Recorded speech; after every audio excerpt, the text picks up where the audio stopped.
So here follows a brief overview. We're looking at the book The Psychology of the Child by Jean Piaget, and we'll be looking at the different themes. So The Psychology of the Child is a seminal work by Swiss psychologist Jean Piaget, a pioneer in the field of developmental psychology. So Piaget's research focused on how children's thinking, reasoning, and cognitive abilities evolve as they grow. So, in the book, he explores the cognitive development of children from infancy to adolescence through various stages of their lives. And so, in this video, we'll be looking at the key themes in the book. Okay, so these are the themes we're going to look at. We're going to look at constructivism, and now, constructivism, this is Piaget's theory of cognitive development. It's quite rooted in constructivism, the idea that children actively construct their knowledge and understanding of the world through their experiences and interactions. Another theme we'll be looking at is stages of development. Here, Piaget proposed that children progress through a series of cognitive stages, including the, sensory motor stage, the 0 to 2 years, the pre-operational stage, 2 to 7 years, the concrete operational stage, the 7 to 11 years, and the formal operational stage, the adolescence and beyond. So he described the characteristics and developmental milestones which are associated with each stage. We look also at another theme, object permanence. Here, Piaget's work on object permanence is on the understanding that objects continue to exist even when they're out of sight. This is now a central concept in developmental psychology, and it is quite discussed in the book. Another theme is egocentrism. Here, Piaget's observations on children's egocentrism or their difficulty in understanding other people's perspectives are also a key theme. He discusses how children gradually develop the ability to consider multiple viewpoints. We also look at moral development. Here, Piaget also explored moral development in children, emphasizing the shift from heteronomous morality, which is more of a rule based, to autonomous morality, which is morality based on principles. And then the last theme that we'll be looking at is education and learning. So, in the book, the implications of Piaget's theories for education and learning, advocating for an active, discovery based approach to teaching. So, though I can't provide a chapter by chapter summary, this overview should give you an idea of the book's content and its significance in the field of developmental psychology. And yes, so we'll continue to learn from the information which is shared by Jean Piaget. So we look at the first theme, which is constructivism.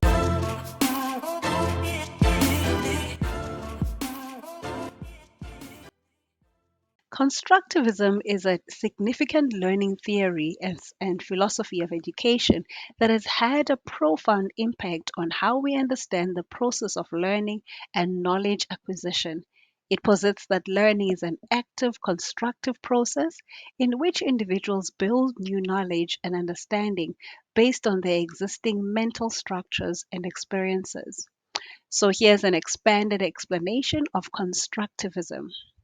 We look at the key principles of constructivism, which is active learning. In constructivist theory, learners are active participants in the learning process. They engage with the material, they reflect on their experiences, and actively construct their understanding of the content. Another principle of constructivism is prior knowledge. Prior knowledge and experiences play a critical role in learning. Learners build new knowledge by connecting it to what they already know and already believe. So, this is often referred to as the schemata or mental structures. We also look at social interaction. Social interaction and collaboration are essential elements of constructivism. Learning is seen as a social activity, and individuals benefit from discussing and sharing their ideas with others. Another key principle is the zone of proximal development, the ZPD. This concept is introduced by psychologist Lev Vygotsky, and it suggests that learning is most effective when it occurs with the learner's ZPD, or the zone of proximal development, the range between what they can do independently and what they can do with guidance and support from others. We also look at authentic tasks.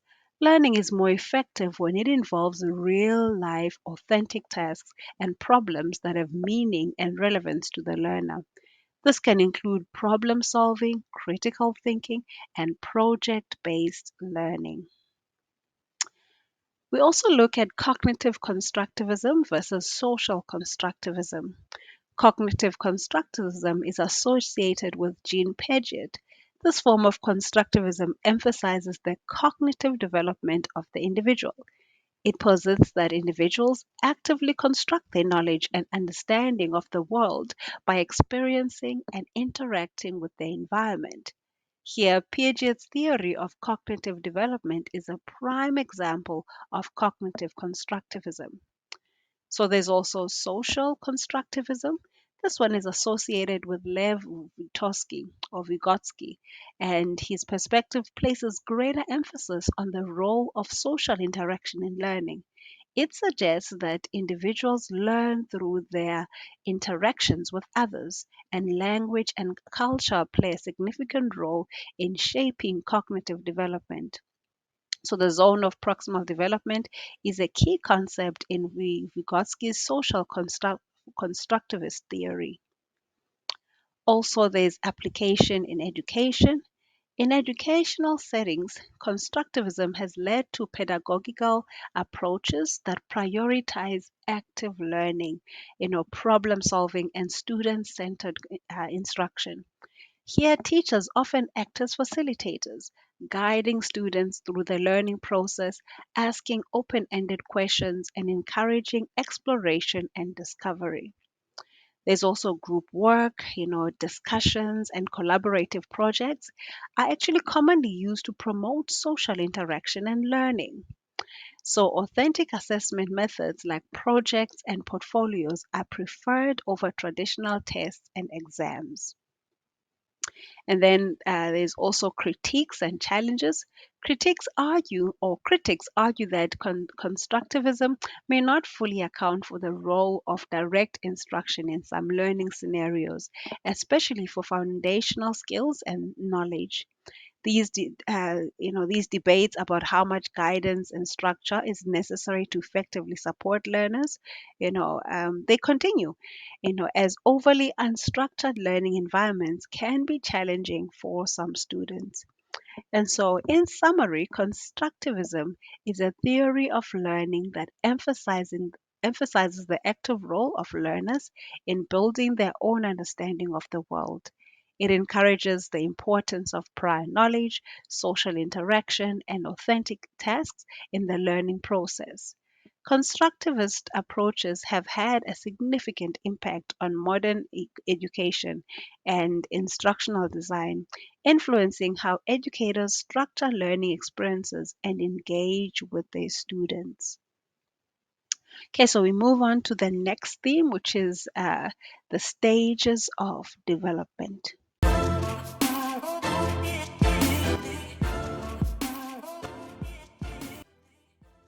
The stages of development, often discussed in the context of child and adolescent development, represent various phases of growth and maturation that individuals pass through as they age. These stages are characterized by distinct physical, cognitive, social, and emotional changes.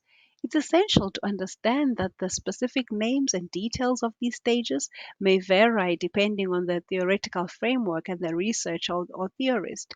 However, one of the most well known developmental theories is Jean Piaget's theory of cognitive development, and it outlines four stages of cognitive growth.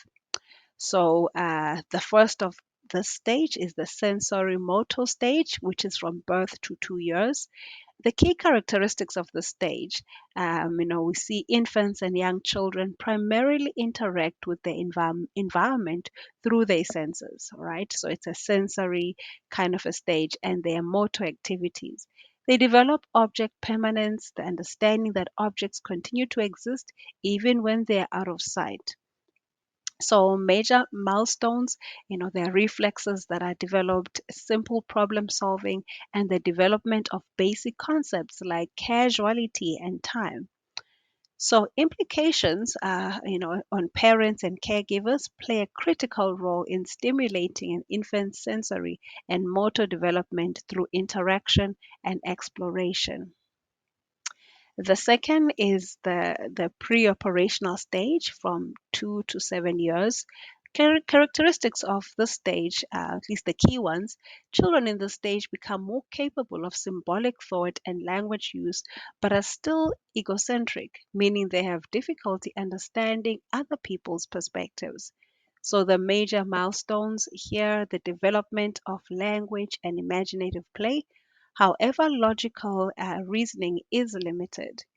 So, implications here, early education focuses on language development and providing opportunities for imaginative play and creativity. Then we look at the third stage, which is the concrete operational stage from 7 to 11 years. The key characteristics of this stage is that children in the stage begin to think more logically and can understand conversation or conservation, the principle that the quantity of a substance remains the same even if the shape changes. They also start to grasp the concept of reversibility. Some major milestones in this stage include improved problem solving, understanding of mathematical concepts, and more flexible thinking. So, education here focuses on developing concrete operational skills and building a foundation for abstract thinking. The fourth stage, which is the formal operational stage, it's now at 11 years and older. The key characteristics of this stage includes individuals that can think abstractly and hypothetically. They can also engage in deductive reasoning and consider multiple perspectives on complex problems. Some major milestones here include advanced problem solving, hypothetical thinking, and moral reasoning. So, implications here, education focuses on fostering critical thinking, problem solving, and abstract reasoning abilities. So, Piaget's stages of cognitive development are one example of developmental stages, and other theories have proposed their own models, like Erik Erikson's stages by psychosocial development, right? And there's more such theories which discuss on such themes. So we move on to the next one, which is object permanence.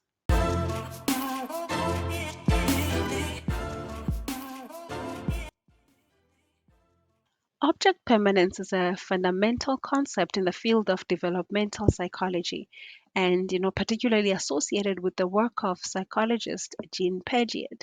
It refers to a child's ability to understand that objects and people continue to exist even when they are no longer visible or directly perceived.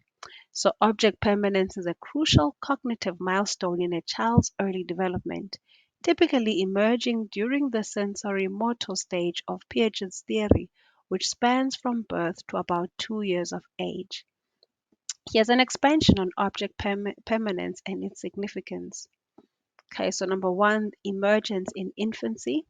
Object permanence is not present in infants from birth. Newborns do not have a clear understanding of objects as distinct from their immediate sensory experiences. They are primarily focused on what they can see, hear, and touch in the present moment. Number two, the sensory motor stage. Object permanence begins to develop during the sensory motor stage, which is characterized by a focus on sensory experiences and motor actions. Infants gradually learn that objects exist independently of their immediate sensory perceptions. We look at Piaget's stages. In Piaget's theory, object permanence is seen as a significant achievement during the sensory motor stage. Occurring in substages initially, infants exhibit a lack of object permanence, but by the end of the sensory motor stage, they have developed a clear understanding of it. We look also at developmental milestones. The progression of object permanence is often marked by specific developmental milestones. So, from stage 1, which is 0 to 4 months, infants believe that when an object is out of sight, it ceases to exist. This is known as the sensory motor stage without object permanence. And then from stage 2, which is 4 to 8 months, infants begin to develop a partial understanding of object permanence. They may reach for partially hidden objects.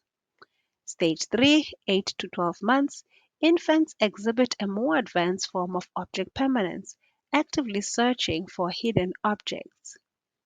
And stage 4, 12 to 18 months, full object permanence is achieved. Infants understand that objects continue to exist even when completely hidden. Okay, so implications. Object permanence is a significant cognitive milestone because it represents the ability to hold mental representations of objects and events. This cognitive development has several important implications. It allows children to engage in various problem solving activities. It facilitates the development of memory and understanding of cause and effect relationships. It is a foundational skill for language development as children begin to attach words to objects they can see. It enables the development of more complex and abstract thought processes as children grow older. Can then also educational and parenting implications. Understanding object permanence is essential for educators and parents as it informs the design of appropriate learning activities and environments for children in the early stages of development. So, for example, hide and seek games can be used to foster object permanence, problem solving, and memory skills.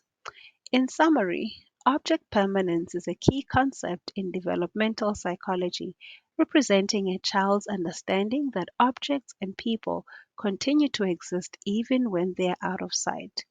This cognitive milestone is critical for various aspects of cognitive and intellectual development in early childhood, serving as a foundation for more advanced cognitive skills and reasoning abilities. And then we move on to egocentrism.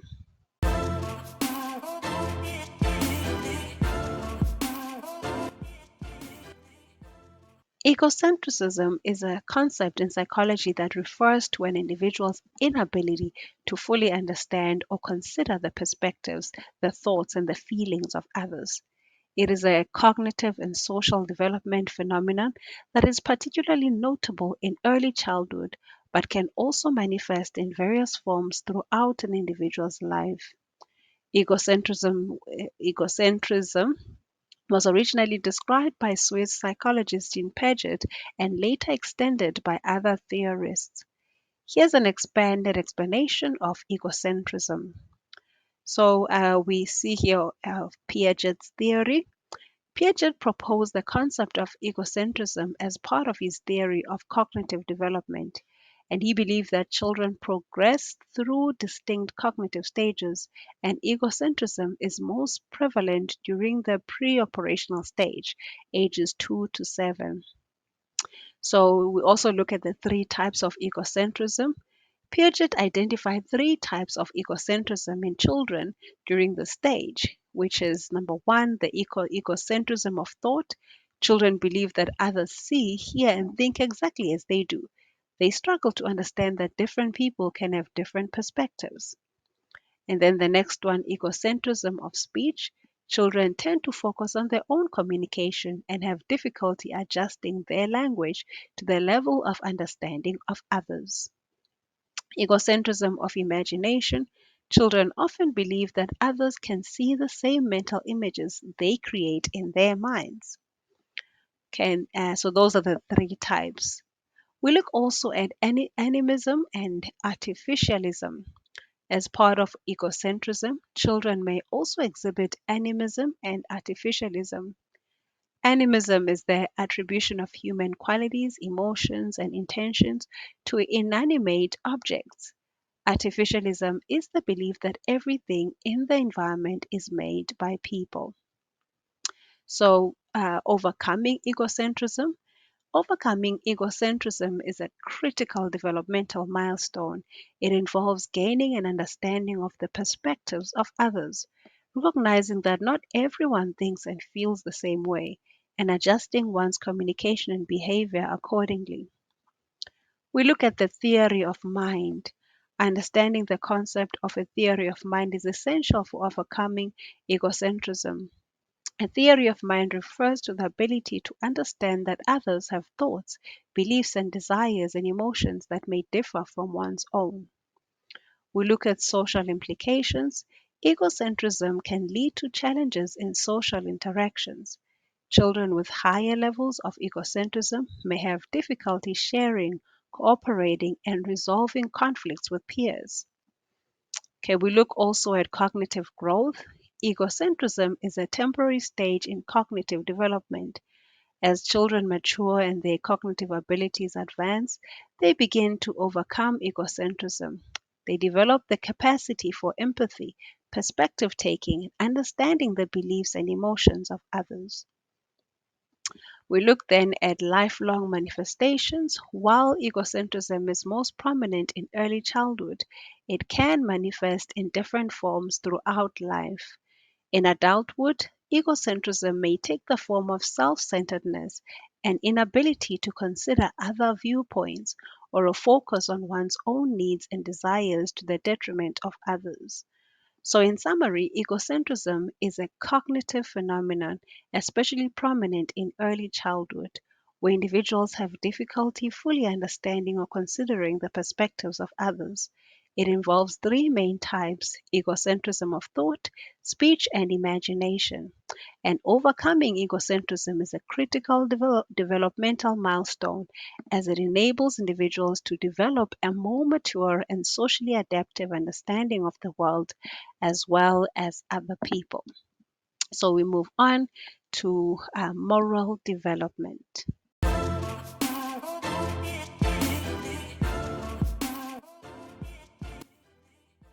Moral development refers to the process through which individuals acquire their understanding of right and wrong and develop a sense of morality. It encompasses the development of moral reasoning, values, and ethical behavior, and it is a fundamental aspect of human growth and socialization. Several prominent theorists, including Lawrence Kohlberg and Jean Piaget, have made significant contributions to our understanding of moral development. Okay, so here are some key concepts. Stages of moral development. One of the most influential theories of moral development was proposed by Lawrence Kohlberg. He identified three levels of moral development, each consisting of two stages for a total of 6 stages. These levels are the pre-conventional level, stages 1 to 2, and at this level, moral reasoning is driven by self-interest and the avoidance of punishment. It includes obedience and punishment orientation. The focus is on avoiding punishment. And stage 2 is on individualism and exchange. The individual considers their self interest and may engage in reciprocal exchanges. Also, conventional level, which is stages 3 to 4, moral reasoning is based on conforming to societal norms and maintaining social order. So it includes interpersonal relationships. That's now at stage 3, consideration for the feelings of and expectations of others, right? Also maintaining social order, adherence to laws and authority figures, that becomes important as well. We look at post-conventional level, which is stages 5 and 6. Individuals at this level exhibit moral reasoning based on ethical principles and universal values, and this includes social contract and individual rights. Decisions are guided by societal norms that protect individual rights, and universal principles, moral reasoning is guided by universal ethical principles such as justice and human rights.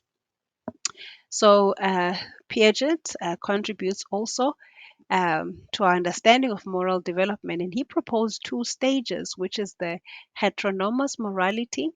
In the stage, roughly ages 4 to 7, children see rules as unchangeable and absolute. They believe in immanent justice, where punishment is inevitable for rule violations. Also, we see autonomous morality. In the stage around ages 7 to 11, children begin to understand that rules are established by mutual agreement and can be modified. They recognize that intent matters in determining moral judgments. Okay, so we look at social and cultural influences. Moral development is influenced by social and cultural factors. Families, peers, schools, and religious institutions all play a role in shaping an individual's moral values and beliefs. Cultural norms and values can significantly impact the development of an individual's moral code.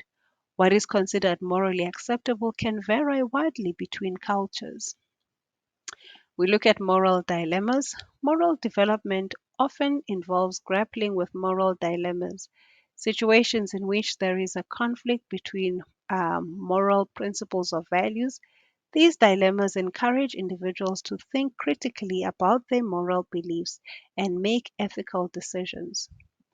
We look also at moral education and socialization. Moral education, both at home and in educational settings, plays a critical role in fostering moral development. Teaching children about empathy, fairness, and ethical decision making is essential. So, role models such as parents and teachers can influence moral development through their own behaviors and values. So, we look at moral development across the lifespan. And here, moral development is not limited to childhood, it continues throughout life. Adults may experience moral dilemmas and challenges that require them to reevaluate their ethical beliefs and values. And so, in summary, moral development is a lifelong process in which individuals gradually develop their understanding of right and wrong, ethics and values. And so the last theme that we're going to be looking at is education and learning from Piaget's point of view.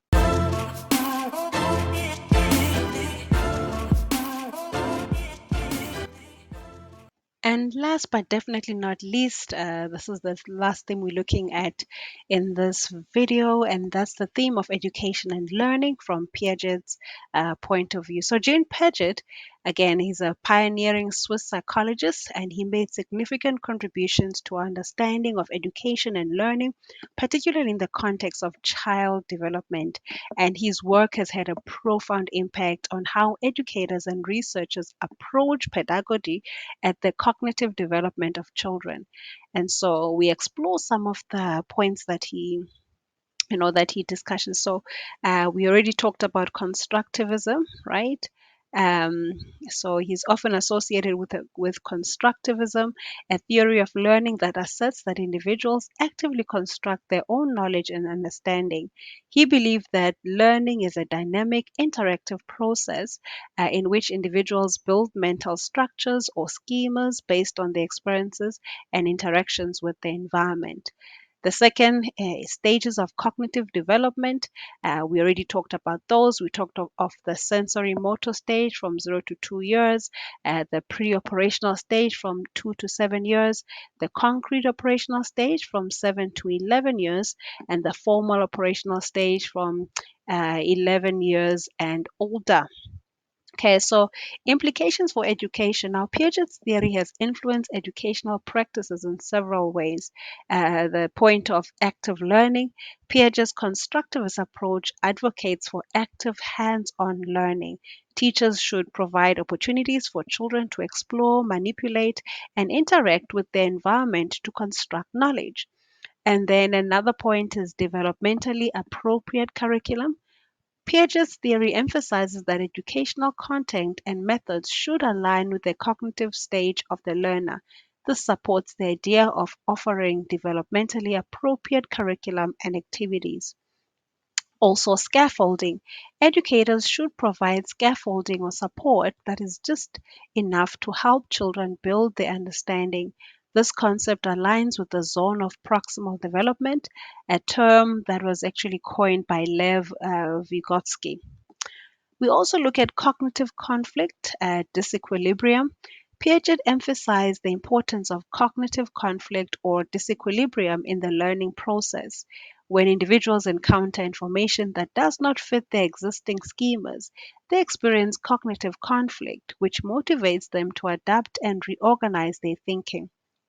And then also there's active discovery.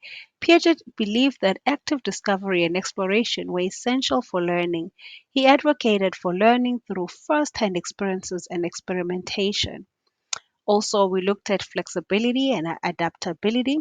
Piaget's work highlights the importance of fostering cognitive flexibility and adaptability.